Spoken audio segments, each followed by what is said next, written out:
morning/afternoon/evening, my friends. I want to tell you something today that will stir your soul. God has a purpose for you. You are not here by accident. You are not breathing by chance. You are chosen, set apart, and being used by God in ways you may not even realize. There comes a moment in every life when a stirring begins deep in the soul. It is not a fleeting emotion, not a passing thought, but a profound and unshakable restlessness. It is the feeling that you were meant for something more, that your life has a higher purpose, that the path you have walked so far is only a shadow of what is to come. This restlessness is not an accident. It is not confusion. It is the voice of God calling you forward. Throughout history, men and women have felt this stirring. Ordinary people who suddenly found themselves unable to ignore the pull on their hearts. Some were shepherds, some were fishermen, some were young, and some were old, but each one felt the unmistakable truth. God was calling them to something greater. And when God calls, He does not whisper faintly. He does not give gentle nudges that can be easily ignored. He places a fire inside of you, a yearning that will not let you rest until you surrender to His will. You may feel it now, a sense that where you are is not where you are meant to stay. A feeling that there is a deeper work to be done, a greater step to be taken. Perhaps you look around and see the world differently than you once did. The things that once satisfied you no longer bring peace. The routines that once felt comfortable now feel empty. Your heart longs for more, not in material gain, not in recognition, but in meaning. That, my friend, is God at work in you. When God begins to stir your heart, it can be unsettling. The enemy will try to confuse you, to make you think you are simply being impatient or ungrateful. But do not be deceived. When God calls, He does not call you to comfort. He calls you to purpose. And purpose is rarely found in complacency. He stirs you so that you will move. He unsettles you so that you will seek Him. If you feel this restlessness, do not ignore it. Do not drown it out with distractions or dismiss it as just another passing thought. Instead, take it to the Lord. Pray, seek His face, and ask Him to reveal His will. The restlessness is not a burden, it is an invitation. It is a sign that He is preparing you for something greater. He is shifting things in your life, redirecting your steps, calling you to trust Him more deeply than you ever have before. Do not be afraid of the unknown. Do not fear the changes that may come. When God places a calling on your life, He equips you to fulfill it. The restlessness in your heart is not a sign of uncertainty, it is a sign of destiny. It is the first step in a journey of faith, a journey where God leads, where He strengthens, and where He accomplishes through you more than you ever dreamed possible. Trust Him, follow Him, and watch what He will do. Whenever God begins to use someone for His purpose, opposition will surely follow. It is not a question of if you will face challenges, but when. The moment you step out in faith, the enemy will try to push you back. The moment you decide to follow God's call, obstacles will rise up before you. Do not be discouraged when this happens. Do not allow fear or doubt to take root in your heart. Opposition is not a sign that you are on the wrong path. It is often the clearest sign that you are exactly where God wants you to be. Look at the great men and women throughout history whom God has used. Every single one of them faced trials. Joseph was betrayed by his own brothers and thrown into prison before he reached the palace. Moses was opposed by Pharaoh and even by his own people. David was hunted by Saul. The prophets were rejected. The disciples were persecuted. Even Jesus Himself was ridiculed, beaten, and crucified. If opposition came against them, why should it be any different for those who follow Him today? The enemy does not waste his attacks on those who are doing nothing for the kingdom. He fights against those who are stepping into God's purpose. He brings discouragement. He places obstacles in your way. He whispers lies in your ear, telling you that you are not good enough, that you are not strong enough, that you should give up, but do not listen to him. The attacks of the enemy are not a sign of failure, they are a sign of progress. The fact that you are facing battles means that you are advancing, that you are making an impact, that you are walking in the will of God. Oh, trials are not meant to destroy you, they are meant to strengthen you. God does not allow challenges to break you down, but to build you up. Every struggle you face, every difficulty you endure is shaping you into the person he has called you to be. The fire may feel intense, but it is refining you. The weight may feel heavy, but it is strengthening you. The road may feel long, but it is leading you to the place where he wants you to be. So when you face opposition, do not give up. When you encounter trials, do not turn back. Keep pressing forward, keep trusting, keep standing firm in faith. The battle is not yours to fight alone. God goes before you, he walks beside you, he strengthens you in the struggle, and in the end, he will give you the victory. Do not be discouraged by the trials you face today. They are not there to stop you. They are there to prepare you. They are shaping you, refining you, strengthening your faith. If you are facing opposition, take heart. It means that God is using you.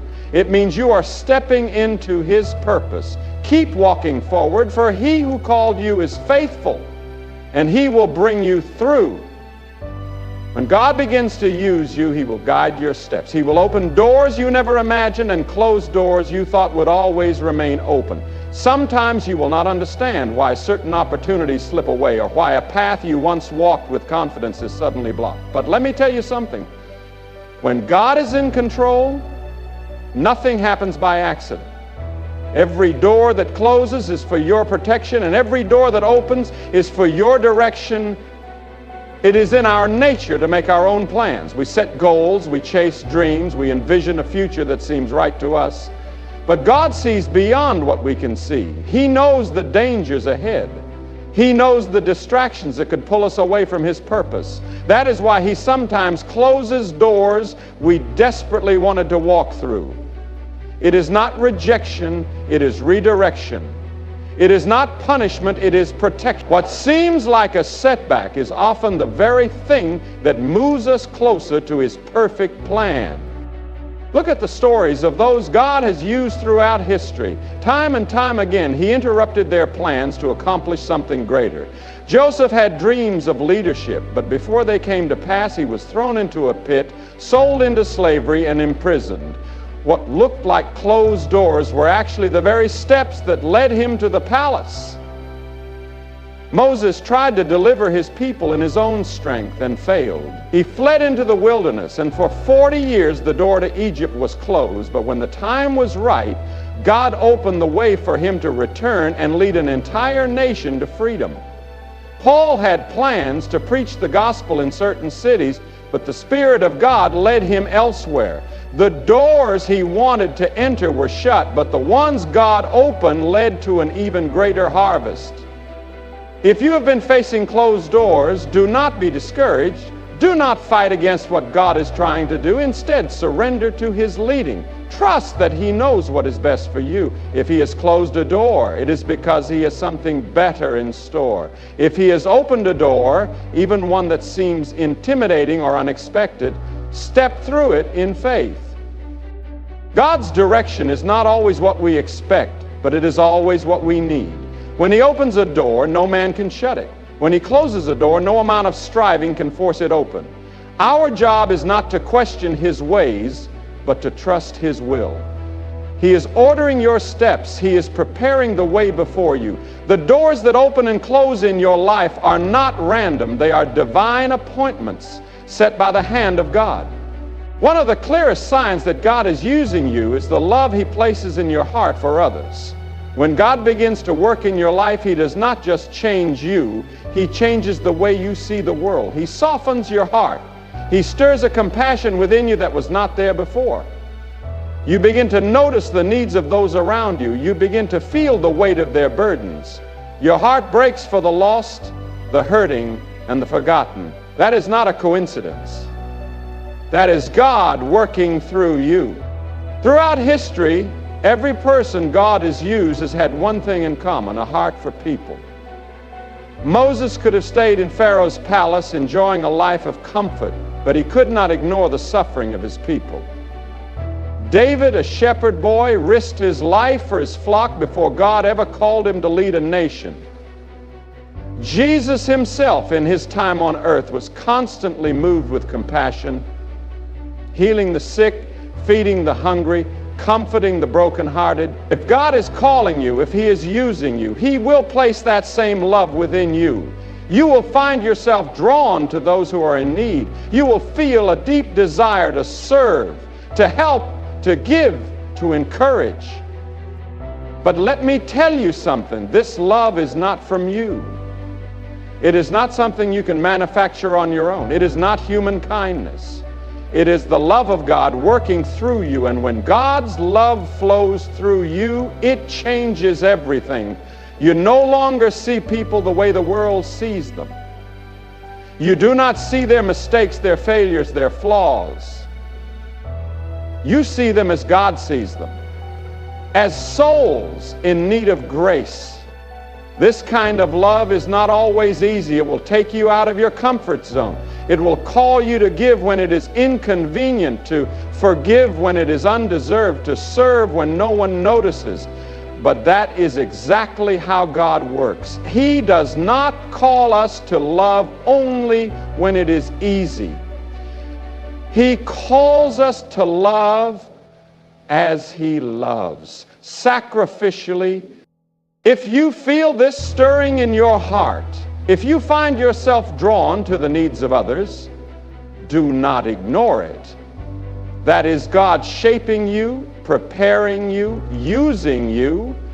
He is opening your eyes to the people he wants to reach through you. He is teaching you to love not just in words, but in action. The greatest work you will ever do will not be measured by wealth or success. It will be measured by the lives you touch. When God uses you, it will not always be in grand, visible ways. Sometimes it will be in a simple act of kindness, a word of encouragement, a moment of selfless love. But make no mistake, every time you love as God loves, you are being used for his purpose. So let him work through you. Let his love flow through you. And watch as he changes lives, one heart at a time. When God begins to use you, he will call you to walk by faith, not by sight. He will lead you down paths that do not always make sense. He will ask you to trust him when the road ahead is unclear. He will call you to step out when logic says to stay still, to believe when circumstances say it's impossible, to move forward when fear tells you to turn back. This is the way of faith. And if you find yourself relying more on faith than on your own understanding, it is a sign that God is using you. Look at the great men and women of Scripture. Not one of them fulfilled God's purpose by relying on their own logic. Noah was told to build an ark before a single drop of rain had fallen. Abraham was called to leave his homeland without knowing where he was going. Gideon was told to fight a vast army with only a handful of men. Peter was asked to step out of a boat and walk on water. In every case, God's calling required faith beyond human reasoning. If they had waited until everything made sense, until every question was answered, they never would have moved. But because they trusted God, they saw his power at work in their lives. Faith is not about having all the answers. It is about trusting the one who does. It is about believing that when God calls, he also provides. That when he leads, he also strengthens. That when he makes a promise, he is faithful to fulfill it. But make no mistake, walking by faith will stretch you. It will take you beyond your comfort zone. It will demand that you let go of control and place your trust completely in him. There will be moments when fear whispers that you are making a mistake. There will be times when others question your decisions. There will be days when doubt tries to creep in. But do not let fear steal your faith. Do not let doubt rob you of your destiny. God does not ask you to understand everything. He asks you to trust Him. If you are in a place where you must rely on faith more than logic, rejoice. That means God is at work. That means He is leading you into something greater than you could achieve on your own. That means you are exactly where He wants you to be. Faith is not about seeing the whole picture. It is about taking the next step, trusting that God will provide what you need when you need it. The world may say, that's impossible. But God says, with me, all things are possible. So keep trusting, keep believing, keep stepping forward in faith. If God has called you, He will not fail you. If He has set you on this path, He will bring you through. And in the end, you will see that faith was never about the outcome. It was always about the one who led you every step of the way. When God is using you for His purpose, He calls you to a life of surrender and obedience. He does not ask for partial commitment or half-hearted devotion. He asks for everything, your plans, your dreams, your will. He asks you to lay it all at His feet, to trust Him completely and to follow Him wherever He leads. And when you say yes to God, when you surrender to His will and walk in obedience, you will see His power work in ways you never imagined. Surrender is not a one-time decision. It is a daily choice. It is waking up every morning and saying, Lord, not my will, but yours be done. It is choosing to trust Him even when you don't understand. It is obeying Him even when it is difficult. The greatest blessings, the greatest miracles, and the greatest purposes are found on the other side of surrender. Look at those whom God has used throughout history. Every one of them had to lay something down before God could use them fully. Abraham had to leave his homeland and trust God for a future he could not yet see. Moses had to lay down his fears and return to Egypt to lead God's people to freedom. Mary had to surrender her plans and say, let it be to me according to your word. The disciples had to leave everything behind to follow Jesus. Obedience is the key that unlocks the door to God's purpose. But let me tell you something. Obedience is not always easy. Sometimes God will ask you to take a step of faith without showing you the full picture. Sometimes He will call you to walk a road that is difficult and uncertain. Sometimes He will lead you in a direction that doesn't make sense to the world. But every act of obedience is an act of trust. And when you trust Him, you will never be disappointed. There will be moments when obedience requires sacrifice. There will be times when following God's will means letting go of your own plans. But whatever you surrender to God, He will always replace with something greater. Whatever you give up for Him, He will multiply in ways beyond your understanding. He is not looking to take from you. He is looking to bless you, to guide you, to use you for something far greater than anything you could build on your own. If you feel God calling you, do not resist. Do not hesitate. Say yes to Him today.